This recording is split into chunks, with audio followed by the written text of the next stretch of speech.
Okay, here we are, giving this one last college try, hopefully.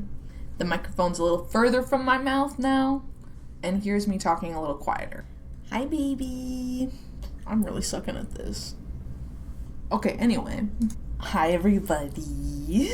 Welcome back. Welcome back to Gab with Sab, episode 7. This is a re-recording because I did not learn from my mistakes and I did not test before I started recording, and anyway, the audio was like mega fucked up, and it's just maybe a sign from the universe that it wasn't a good episode. I'm looking at the microphone like it's the camera. I am coming to you with a new angle also, but this is all to say that this is a re-record and I've changed it a little bit. I actually changed the beginning. So it's going to be like a totally different podcast altogether, I feel. It's going to be fun. I have a lot of topics, but my theme today is a bit of like a restored faith in humanity. Like I have hope. I have more hope and like optimism. Just like in this time, in these last couple months since I've last recorded. But pertaining to some of these topics, which I have 2 months ago examples and recent examples. So let's get into it. First of all, I want to say mini Gab with Sabs, if you will, and they have mostly been about Love Island. Love Island is now over, so I'm anticipating doing more like little mini episodes. They are really just like my thought rambles in real time instead of listed on my little Google Keep note and then like maybe put into the presentation. Anyways, it's fun. Follow me. I also post updates about like what's going on, so you would have known that this episode is a re-record already. And yeah, follow. Okay, since I mentioned Love Island, I really do want to talk about it. I am gonna put chapters on the YouTube video, so if you are not interested in Love Island, just like skip ahead maybe like 5-20 minutes. Who knows how long I'm going to talk about it. So, first of all, Huda. Second of all, Huda. And third of all, Charlie. First of all, Huda, I'll be blunt with it, like, displayed some pretty, like, problematic behavior on Love Island. I feel like problematic is a little bit of an understatement. She, I think, demonstrated some seriously, like, abusive behavior, like, domestically abusive, and, like, just like verbally abusive, and directed toward her partner, directed toward her fellow islanders. Like, they have been now referred to as like crash outs, and I just feel that is like really understating some of what she did. I like recently watched some of the clips back, and I was like, oh my god, that's right. Like, I really was anti-Huda earlier in the season, and like for good reason. And then like, I don't know, I started getting sucked into the redemption arc. I was like, maybe like we're just not seeing stuff that makes this make sense. And it turns out I listened to the Call Her Daddy interview with Alex Cooper and with Huda, and I'm going to quote another video I watched on the subject that I will link below, by Wildlin. 10 at a Time, I think, is the name of the like podcast series. And they were like, y'all just want me to talk about Huda, or like everybody's begging me to talk about Huda on Love Island or whatever. And so the quote is, I think it was that Alex Cooper is allergic to asking a follow-up question. Very funny. But so Huda, anyway, problematic behavior, abusive stuff, like really just not cool. And I watched some of the clips back, and I was on the redemption arc, and like she kind of sucked me in on the redemption arc. Like, if I'm being honest, like I was starting to think that there was like stuff that maybe we hadn't seen, and that would like explain some of her behavior, but it had been like long enough that I had kind of forgotten the details of it. Those motherfuckers on the editing team, bro, they were like, what if we give her a redemption arc? Like, wouldn't that be so cute and slay? And I think I started to, like, ignore some of what was obviously, like, still signs of, like, not really getting it. And that had to do with, like, her doubling down before getting to the, like, the point of understanding and, like, accepting that the other person was correct. And so it was like, damn, like, you really, like, you had time to reflect, you knew that the other person was upset, and then you still were like, what if you're wrong, actually? What if what I did was actually not that bad, and, like, you guys are blowing it out of proportion? Crazy. And then she continued to do that in the Call Her Daddy interview. And as I said, Alex Cooper was allergic to asking a follow-up question. And it was just like it made, watching it, I think I, like, and before watching this other YouTube video that, again, I will link below, I was, like, not feeling some type of way about the conduct or, like, the orchestration of the interview. I, like, had thoughts as we went that was, like, I was like, oh, no, it's fair to, like, open up with talking about, like, her upbringing in her childhood, because I, like, want to understand her more.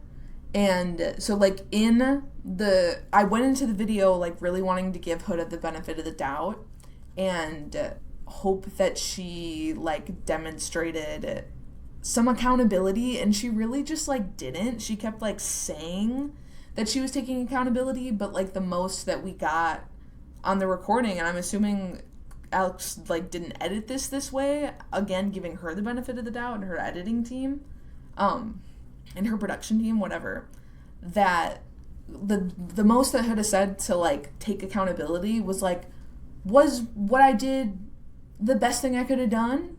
No. Like, was it wrong? Yeah. And just saying, like, yeah, it was wrong, and not even getting so much as a, like, I shouldn't have done it.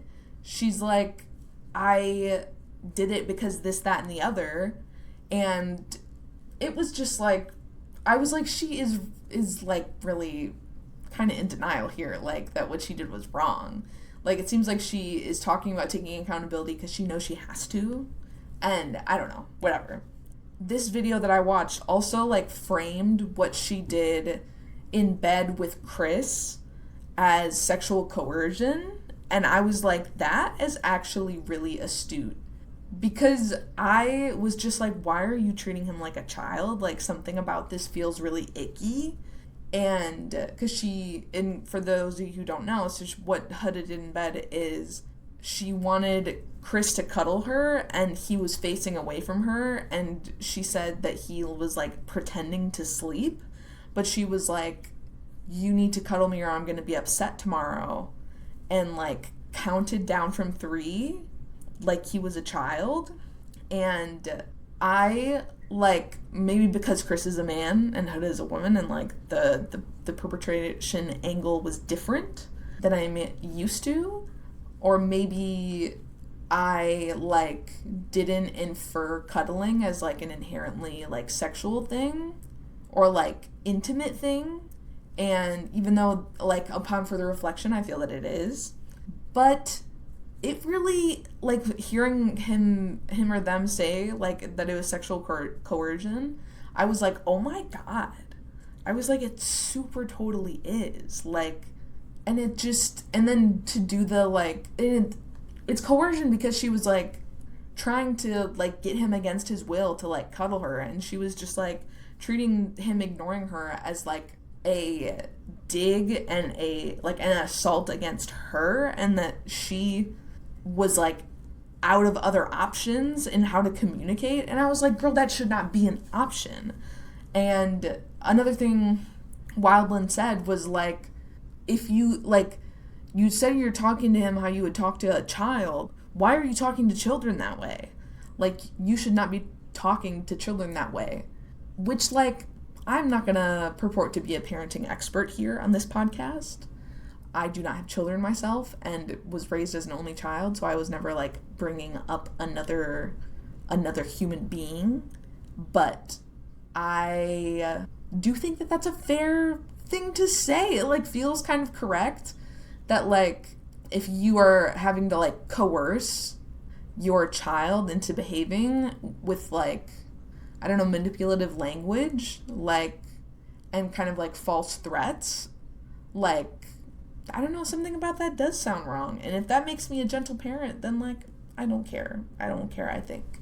So that is what I'll say on Huda. But the thing that I will say about Charlie is simply that, like, if he has no haters, it's because I'm dead. Because I just, like, did not like that man the second he walked in the villa and I heard him start talking.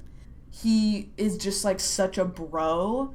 And what he says is just, like, so duh. It's just like, oh my God. Like, you literally could script this.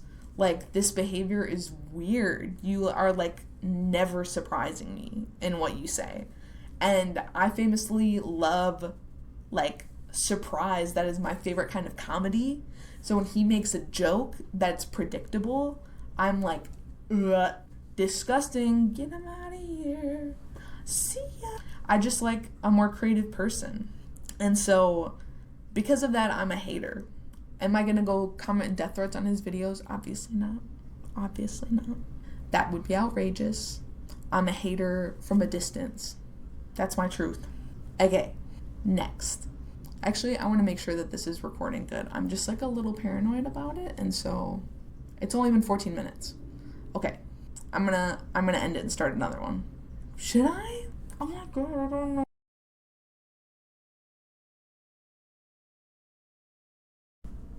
Hi everybody.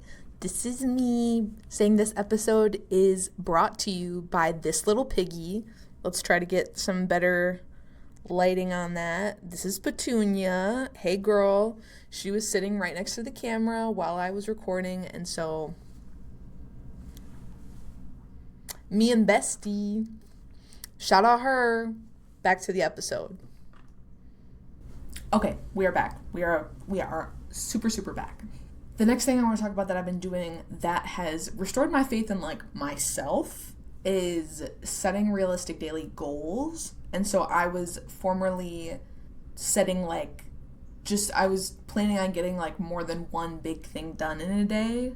And as a result, I was getting nothing done and making this like simple switch to being like, I have one thing, and I've been writing it on my whiteboard right there in the morning. I like this chair is usually over there, and I write my goal for the day, and it's always only like one big thing. I might have like a few smaller things, but like no more than one big thing. And I have to kind of like constantly work on like what that big, like how big a thing is. And so I'm kind of like dialing that in. But it has just like made me feel way more like capable of accomplishing what I have laid out in front of me, and my like confidence to be able to do that is apparently not reliable. My motivation to do that is not reliable, I think some would say, as a ADHD girly, and that's just kind of what's up. So my little life hack here is to like set one big goal. And this is something I read, actually. I have cited sources. The book Make Time by John Zaratsky and Jake Knapp. Okay, recollection. So they said that that's like what they recommend doing every day, is only setting like one big thing, and then you like are way more likely to accomplish that, and that just like generally makes you feel more confident and better about yourself, and is like realistic in the sense that like doing more than one big thing is a lot, and so you might feel like you have to do it. But if that is not motivating for you to necessarily just feel that it is like the only option to get all of it done, which I can see how that would work for a lot of people, and sometimes it works for me, but not always. Not always. So yeah. Okay, I have another sleigh. And so what happened was I, over the 4th of July weekend, was up north in Wisconsin, and up north on like a cabin on a lake, like a little shack, little shanty on a little lake, and there were fireworks to celebrate the 4th of July naturally, right? All the Americans are nodding their heads, yes.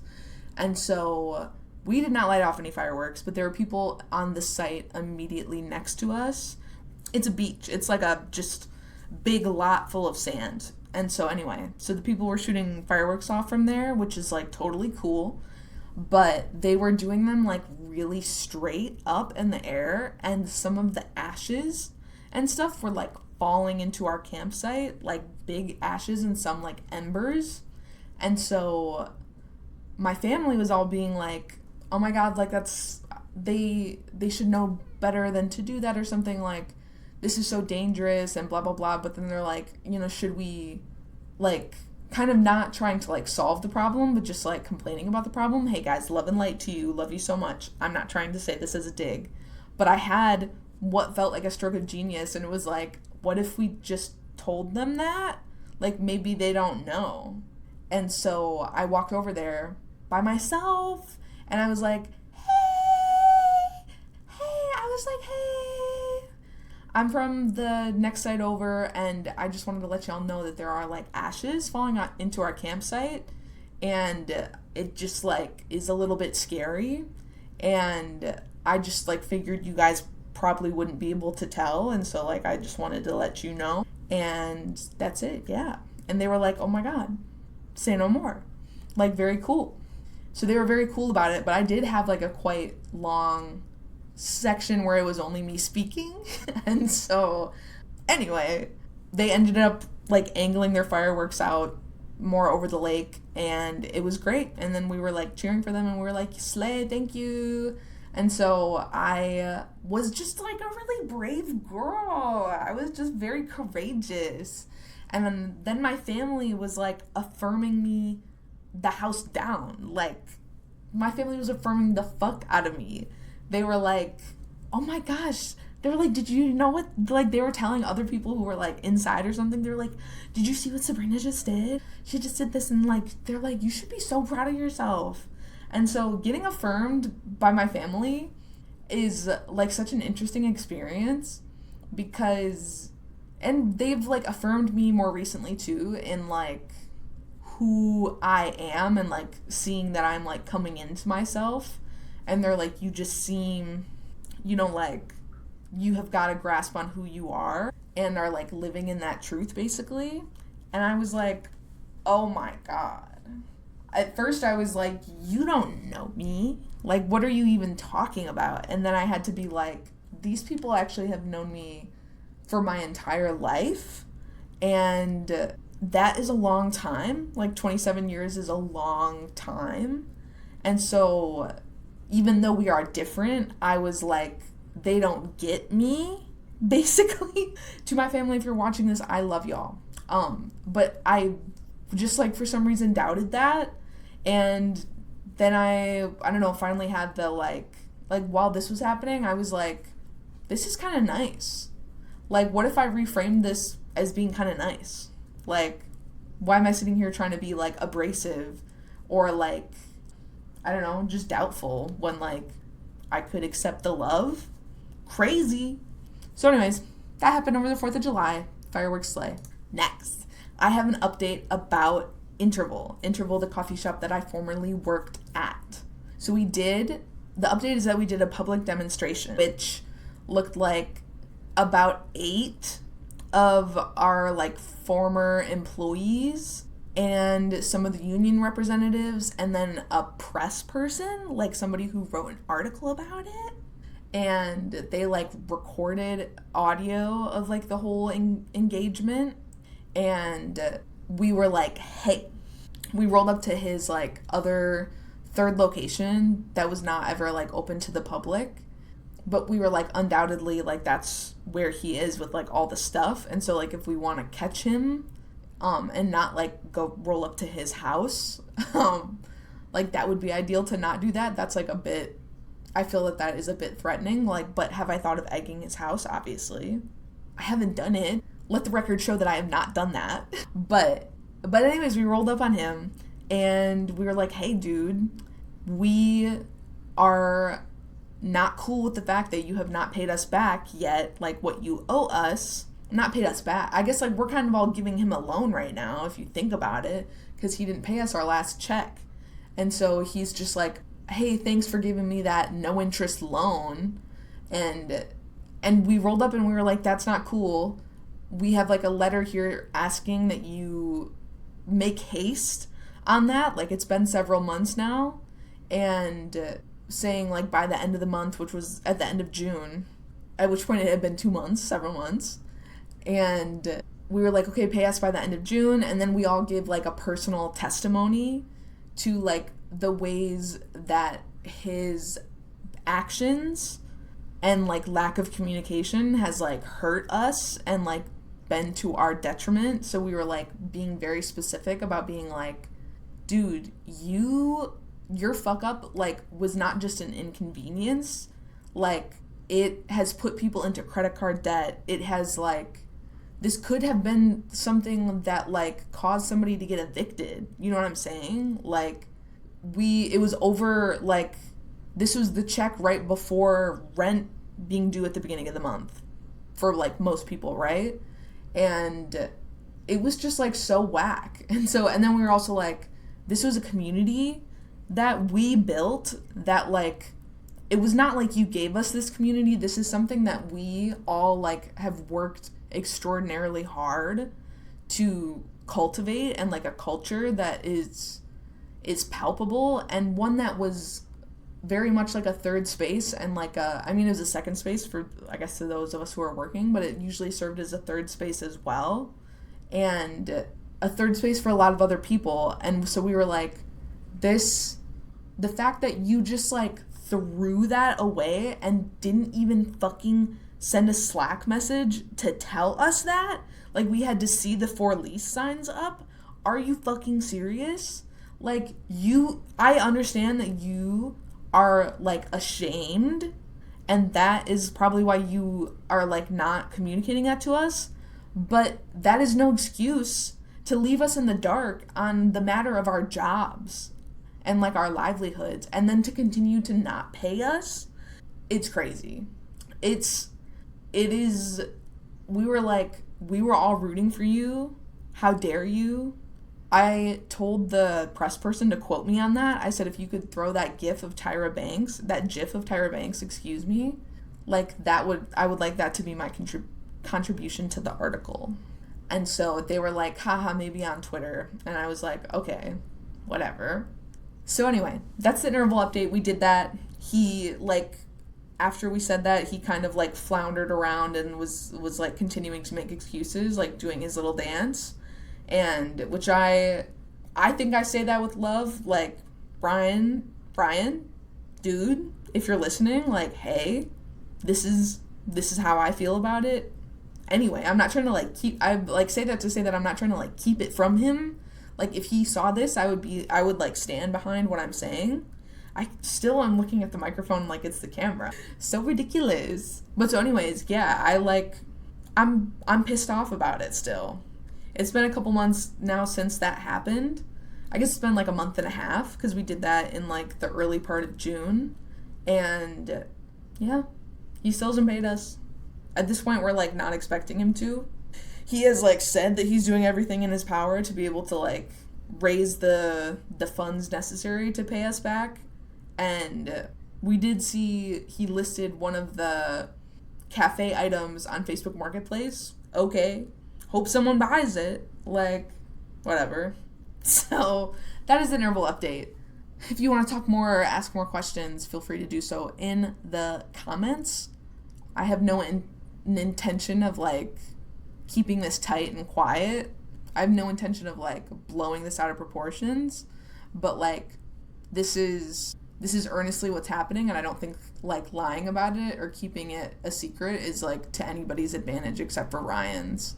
And he's, like, demonstrated that he doesn't respect my well-being, and I, like, respect his, and enough to, like, believe that he's a person capable of growth and, like, deserving of forgiveness at a time, but, like, not now. This is the consequences of his actions. What do you want me to say? Okay. So anyway, I bought another vape. I bought 2 vapes. let me start at the beginning. It was my birthday. My friend was in from out of town. I was about to be like going out for the whole day, and I was like, you know what, I'm gonna get myself a vape. I was at the gas station filling up my car with gas, and I was like, I'm gonna get a vape. And if that makes me a fucking bad person, then whatever. Or if that is a detrimental decision to my health, then I'm taking the risk. And so I bought I don't want to like give these girls any airtime, like they do not deserve it. But I got one with like only 2,000 puffs, whereas like other ones are advertised as like 7,000 and up for the most part. And so I got this, like smallest kind of capacity, not even rechargeable, and but from like a brand that I had used before and that I trusted and that I liked. And so that I trusted like as much as you can, because what I'll get into is tea. But so I got one for my birthday. I ran that shit till the wheels came off, and then I was I was confronted with the decision, like, do I choose to like start experiencing withdrawal symptoms and stop, like effectively quit, or do I get another one? And I let myself get another one before the 4th of July weekend, because I was like, I want to have it while I'm up north, and also I was like not ready to quit, I guess. And now it is it's July 26th, and I have this damn vape, this second vape still. And it has been on 0, like saying that it has 0 like nicotine left, or like, I don't know, juice, gas. And it has said that for like over a week now, and I've still been hitting it like several times a day, and it continues to live and at least give me a placebo kind of like nicotine buzz. It's definitely like much weaker, especially in the last couple days. It's like taken a significant dip, but I guess I'm just not ready to let her go either. Like, but this will be my last one, and I say that because this article came out that Colin saw and sent me, and he was like, I'm done. Like, he had been also hitting my vape, and he was like, I'm done, because this came out, and it says that there are high levels of lead and other hazardous materials found in e-cigarettes. And I recently came back to this article and like justified continuing to use it, because the one that I use is not shown here, and neither of the ones I used are shown here. And so I was like, this could be a stock image. This is not necessarily the ones they tested, though they do have a photo later on of one that they tested, and that is also not one that I used. So, but they were like, basically, this coil or whatever is happening is, it's like heating the battery basically, and you're getting like toxic chemicals in your shit, and it's like worse than actual cigarettes. And lead is famously like, is lead a forever chemical? I'm gonna have to get the keyboard out. Oh my god, can you stop? Okay, lead is not a forever chemical according to the AI, but it is found in conversation with forever chemicals. So that is all to say, it's very not good, I think, to be putting that in my lungs. Like, I feel pretty gross about it, but not gross enough to not ride this vape out. And I have been wondering if, being that it's at the end of its life, if it is perhaps even more toxic now than it was as a fresh vape. That's where I'm at with that. Let's get back into it. If I come back on the next episode and I am still vaping, dude, attack me in the comment section, bro. Ferociously come for me. What the hell? We had a duplicate slide. Oh my god, the scandal of it all. Okay, so this topic came to me because there is this podcast that Colin listens to that is by Prof G, that creator. And something I realized in listening to like bits and pieces of his content, like when I'm in the car with Colin, like sometimes we continue listening to a podcast he was already listening to, and I felt that Prof G, with their content, I'll say his content for now, I believe he's a him, he is kind of like preaching to the protestors, which I say as like a favorable quality like, versus preaching to the choir, where, like, the choir is people who already agree with what you're saying. He is, like, preaching to the protesters and being like, big business and the stock market and all this bullshit, and, like, he's like, all of this is bullshit and is not made for you to be financially secure. Like, it is made to get the rich richer. It's made to, like, disparage lower income families. Like, whatever this is, like, this is, like, he's like, these people are not here for you. But he does it through the lens of, like, exploring what happens and, like, explaining the kind of chain of events that follows that cause, like, he's just, I don't know, he's explaining it really well and has this, like, air of being, like, a finance guy or being, like, a, I don't know, like, a wise businessman. And so I think is trying to, like, get his content to convince people who, like, quite literally, like, would not agree that, like, what he's saying is true. And that is also what I believe. Like, I don't think the content is for me because I'm the choir. Like, I think I agree with him generally. And while it's nice to, like, I am no stranger to an echo chamber, but it's just, like, not a podcast for me because it's all, like, finance bro. But it's, like, woke finance bro, I guess. It's good. It's good content. And so I just think that's interesting that they took that approach, because I feel that with my content, I am very much preaching to the choir, like, and literally, like, the same people that I talk to, like, in person, face to face. And I feel like the people I talk to face to face are generally people in my choir. Like, I think I'm realizing more and more that, like, just because people reflect my values back to me doesn't mean that they believe them. And because I've just been, like somebody, one of my, like, extended family members, I didn't know that he was so religious. Because when I am an atheist, and he eventually asked me, he was like, so you're, like, the most, like, anti, like, most non-religious person I know, like, the most, like, atheistic person I know, like, literally atheistic, right, like, not religious. And so he was like, this is what, like, really made Christianity seem, like, very undeniable for me, and shared with me, like, the videos that he watched. And I was just like, oh my God, I did not know that you were so religious, because I feel like when we talk, he, like, reflects my values back to me. And I was like, oh, so he agrees. And, like, we didn't have, like, total alignment on stuff, but I felt that his opinions and thoughts about, like, how he wanted their like, wedding ceremony to go, him and my cousin, that he was not religious. And so I thought that extended in not being religious at all. And it did not. It was like, in spite of the fact he didn't want, like, a full, and he was not shy about this. I'm not, like, revealing his secret. Like, he did not want a full, like, Catholic experience to the wedding. And yeah, I was just very surprised. I was like, oh, I thought we were in alignment here, and we're not. And that is not a bad thing. It just, like, surprised me. And so I famously do love being surprised, as I said.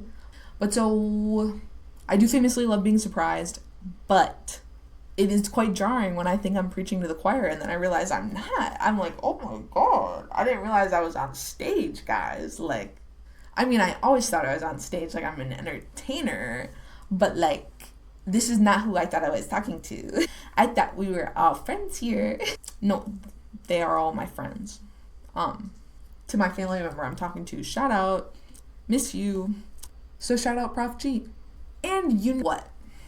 I'm not even done talking about Prof G, because I feel that in order to preach to the protesters, you have to, like, believe that their minds can be changed. Do you know what I mean? And, like, that is a form of kind of, like, radical human acceptance, that, like, we have to see everyone in their entire humanity, even when it's hard, or even when it's just, like, challenging in some way, because it is like to our detriment to see them any other way, because it's not real. It's not like, it's not all of them. And part of them may be like very bad, and that doesn't mean that they are like beyond hope. Kind of like who are we to like choose who we think can change? And it doesn't mean that we have to like change everybody, but it's like the belief that everyone like can learn, right? And I know there are a lot of people who will like in face of this be like, well, you haven't seen this person, or like this family member of mine, just like, oh, they're never gonna change, like they're never gonna like, I just don't see that in them. And so I put this in here because I'm asking you to see that in them. And again, I'm like not asking you to like spend unreasonable amounts of effort trying to change them, but I do encourage you to like be your entire self and believe that they will accept you too. Because I feel like when I was saying earlier that I was like, oh, my family doesn't like know me, I was like, but they do accept me. Like, they accept like all of the parts of me. And isn't that just beautiful? Like, and so to feel that acceptance, I was like, it can like truly be transformational what it feels like to be like accepted and shown compassion and not have it like weaponized against them.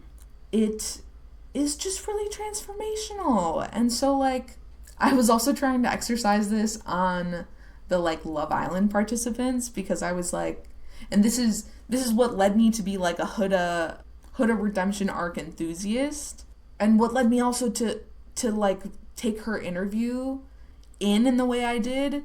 I was like, oh yeah, like, okay, I see how her past has influenced her present, and that, so this doesn't mean like not holding people accountable, but like Huda is a human that I like accept in all of her failures and all of her like shortcomings and all of her like wrongdoings.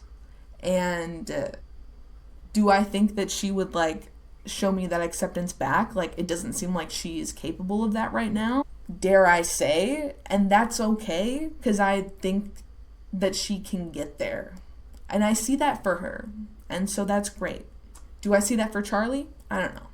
I don't think that he's a bad person. I don't think Hood is a bad person. I think I don't think that characterizing people as bad people is like useful in the first place, but like, I think that Huda has done bad things.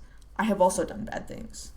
And so I have like sympathy for the fact that like, again, like her crash outs were on air, like, or were being recorded for people to watch. But like, I just wish she would acknowledge that what she did was like really fucked up. Like, I don't feel like she's acknowledging that. So anyway, human acceptance, blah, blah, blah, is our, not like our savior, but like, is our like liberation tactic.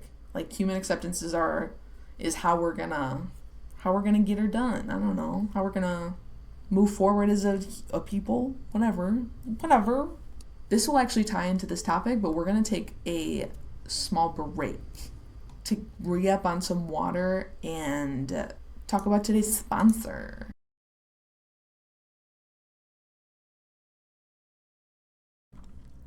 Hello everybody, it's me again, saying that this video is brought to you by me.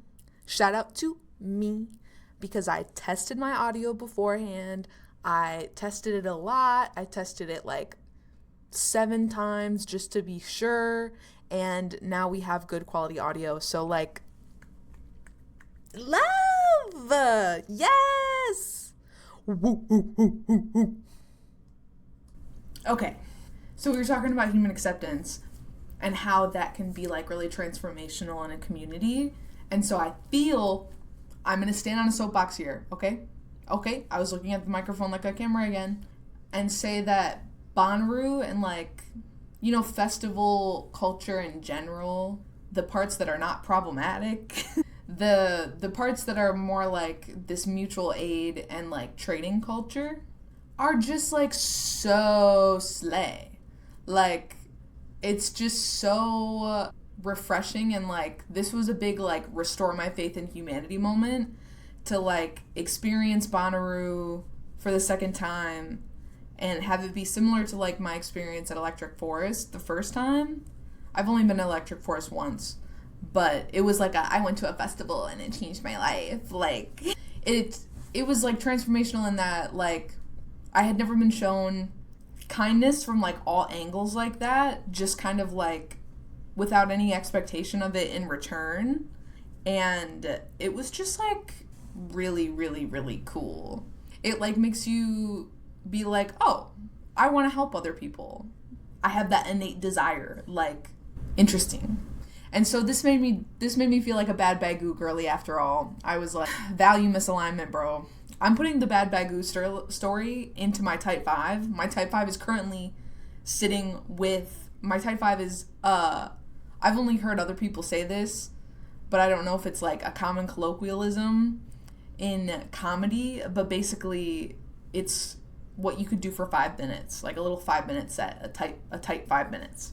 And so my type 5 includes the option of telling the story when Millie got lost, but that one has been getting a little stale. I just am not loving telling that story because it's also kind of like sad, whereas the bad bagoo girly is kind of like whatever, like no harm, no foul, for real. Like it's not actually sad at its core, whereas like losing Millie was like kind of really scary and sad. And so it's just like if I don't have to bring that vibe up, like it's preferable. So anyways, my type 5 is now my bad bagoo story. Bad bagoo girly story. There we go.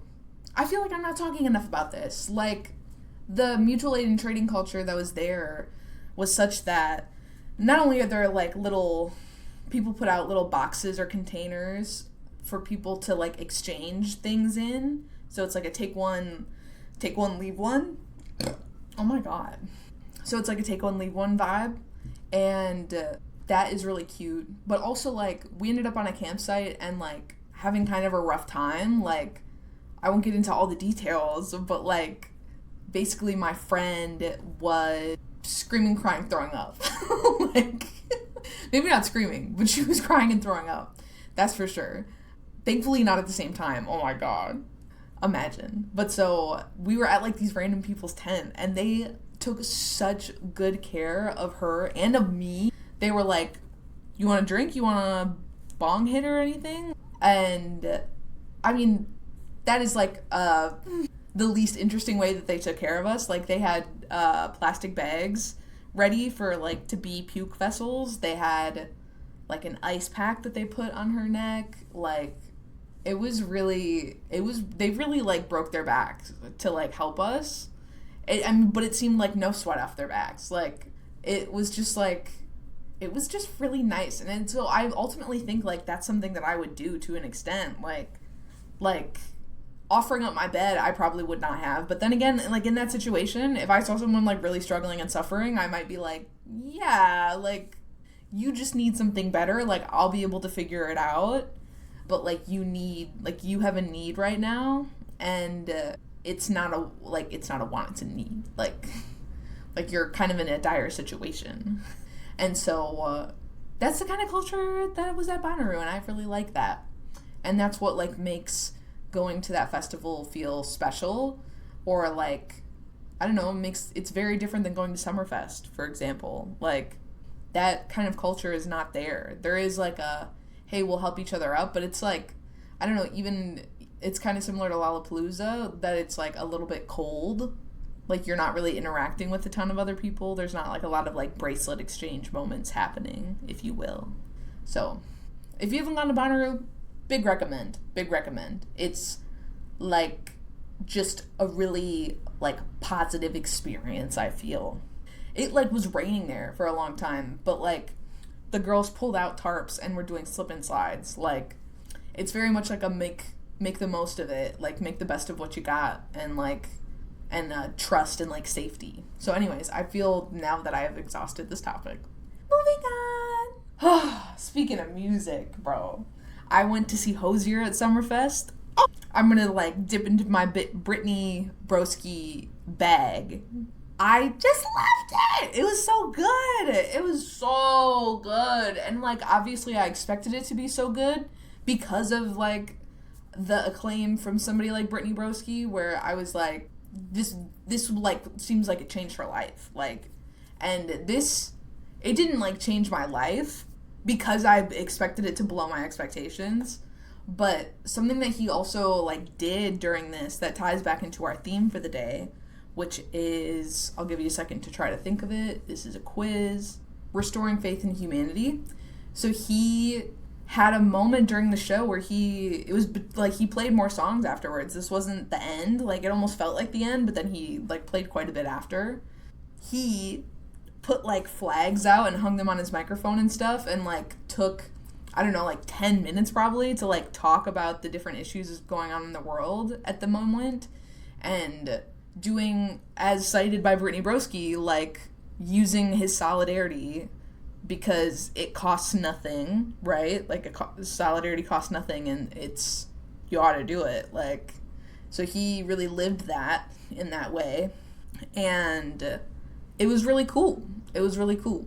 But above all else, above his like position in the world as like an activist, and not saying like his position in the world like an activist, like he's like an activist closer to you and me than closer to like MLK.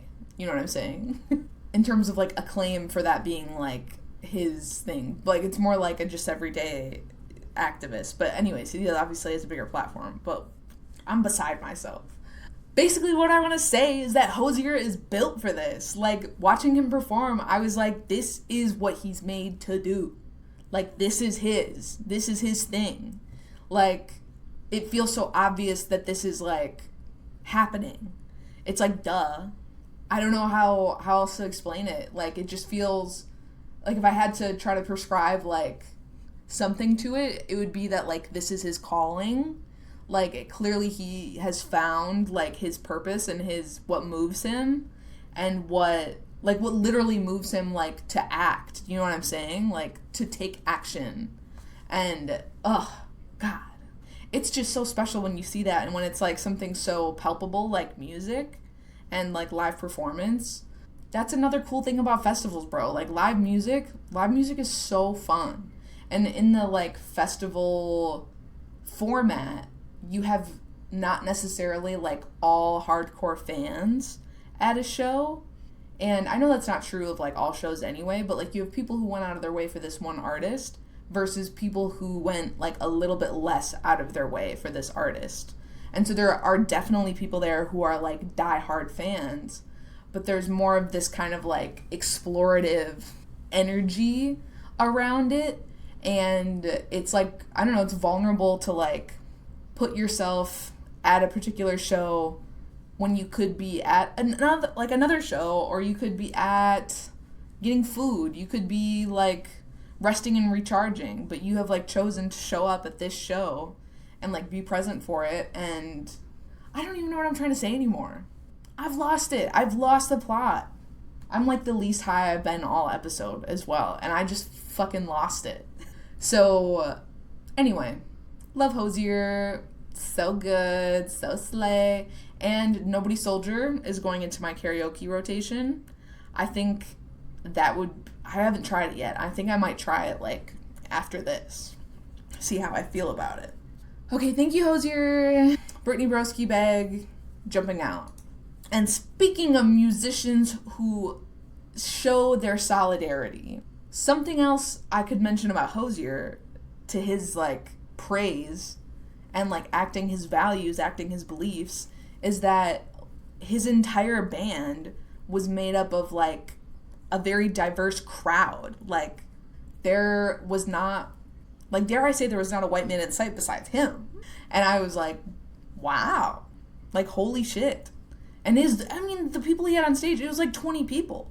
And so I was like, he is like actively employing, you know, like what I have to assume to be, and what is obviously like black and queer and other like people of color and people of like diverse backgrounds and diverse demographics And I cannot say the same for role model. I went to see a role model concert in Madison, and so his audience is almost entirely young women. Based on the people that showed up to the show, you know, there was like a handful of like mask people and like people who look like men and masculine presenting, if you will. And there was nary a woman on his band, in his band on stage.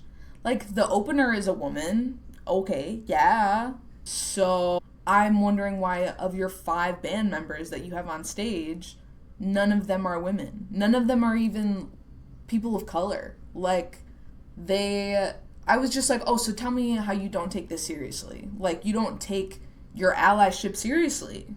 And I think I'm standing on business with that. Dare I say. I'm a father. And it's not clocking to you, role model. Tucker, it's not clocking to you that I'm standing on business when I say that you don't take your allyship seriously. So, consider that. I can see the draw to, like, having... Maybe I'm the asshole for saying this, but, like, having kind of, like, more eye candy on the stage. Like, if you expect the audience is here because they're, like, attracted to you or they find you, like, hot... and that's like a facet of their fandom, because you're relying on that, you're profiting on that, like your like success is a direct result of that, and I don't think that that's controversial. And so maybe you think that's what they want to see, but maybe you should consider putting on the female gaze and, dare I say, your allyship gaze. Like, I don't know, they're like, employ some women. Like, put money into women's pockets. Do you know what I'm saying? Like, their activism looks a lot of different ways, and it should look a lot of different ways, right? Like, there are a lot of different ways to be an activist, and some are, like, have different, you know, breadths of impact, but this is, like, one where you have control over it, and I feel that it's, like, I am not exclusively judging role model in this, but I'm especially judging role model in this as someone who profits off of a fan base of young women, that I think that you should represent them, or like not just profit off their backs. Like, the least you could fucking do is have a woman in your band. Like, is that seriously, like, you couldn't find one? I don't believe you. You could come to Milwaukee and you would find one. Like, do you know what I mean? They're not like a dime a dozen. Or they're a dime a dozen. Maybe they're not a dime a dozen, but they're a fucking nickel a dozen. Like, if you tried, try harder. Like, that's all I'll say about that. Okay, now music at large. What I want to tell you that I am listening to and excited about. I'll keep this brief, but I'll recommend songs to dive in with.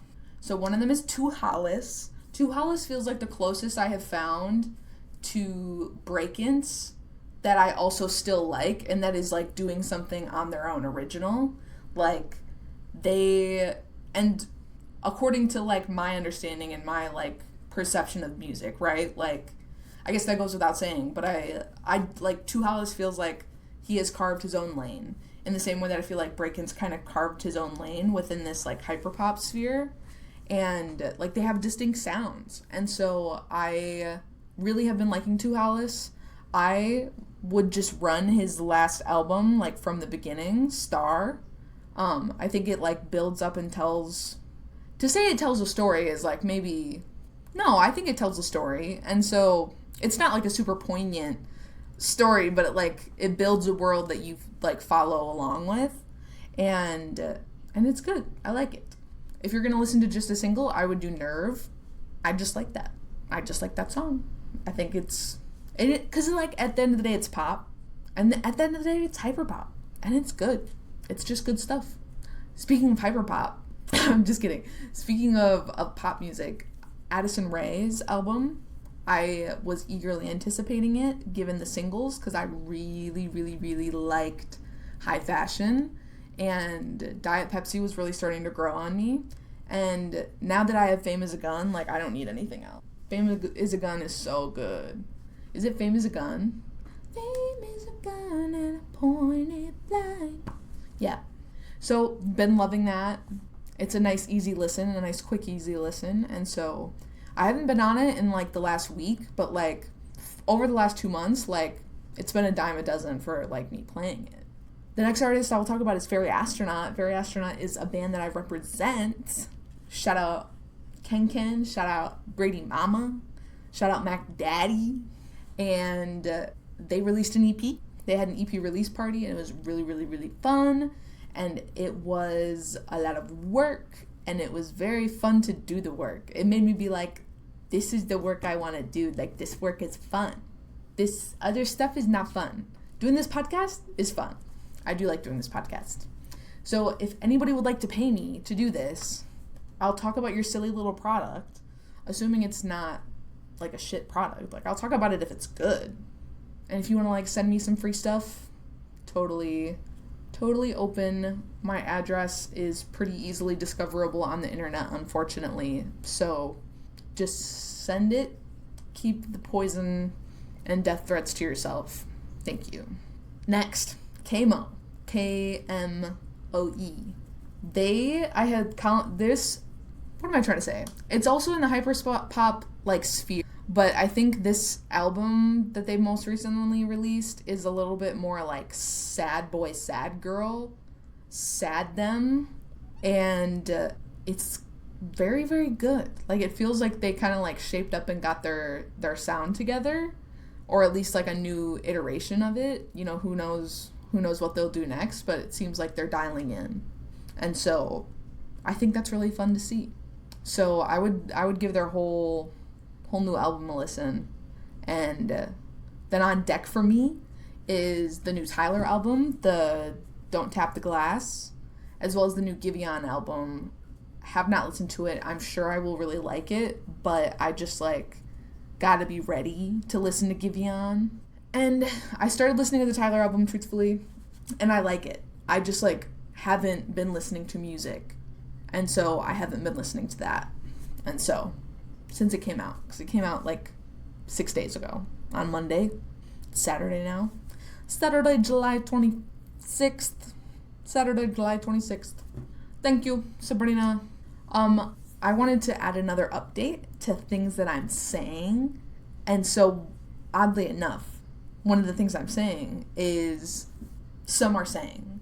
And so this is in response to someone making some kind of, like, declarative statement, and or even, like, a musing. I'll be like, well, maybe this microphone is white, and then be like, some are saying that it's white.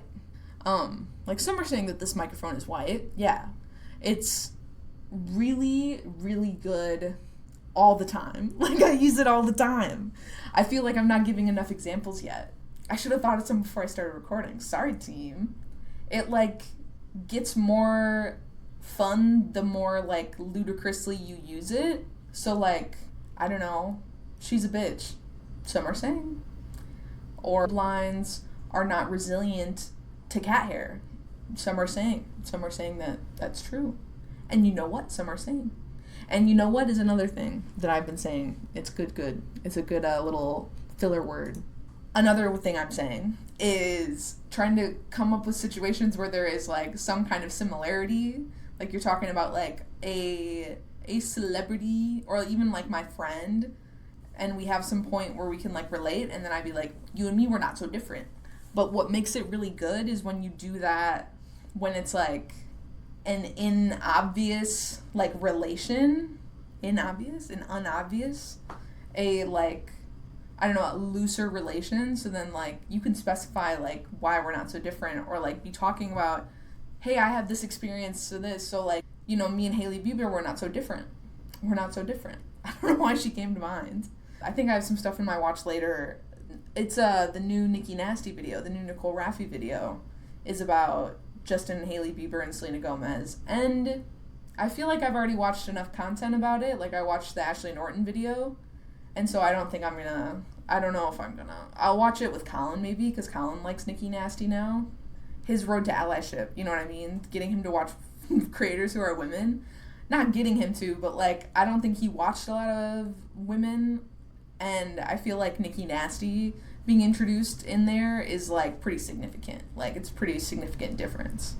Now I realized I watch a lot of women on YouTube, which is just so fun and so slay. Speaking of women on YouTube, we have another content shout out. So one of my favorite creators right now is Mika's Rhetoric, because she does, like, rhetorical deep dives into, like, online content creator stuff, but also, like, real life stuff. And she just, like, she has the gift of gab for sure, and her makeup is always really good.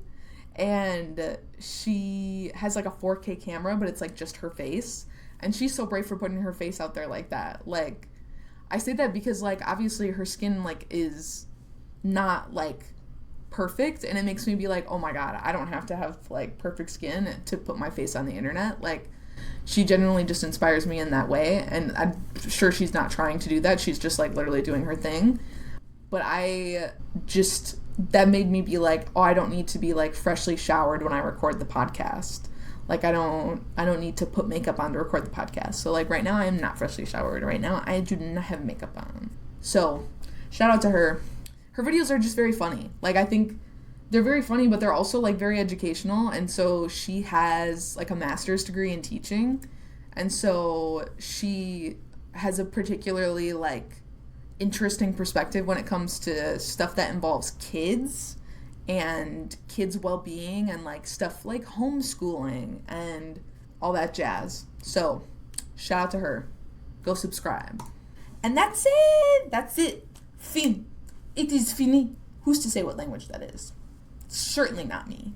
Some are saying it's Italian. You know, me and Italians, we're not so different. Anyway, thank you for watching. Go follow my Instagram account, Gab with Sab. Subscribe for new ones, like, comment, all that shit, because, like, it's good for engagement. Like, please help me in the engagement machine. I'm trying to churn. It's my turn to churn. Thank you. Okay. Au revoir!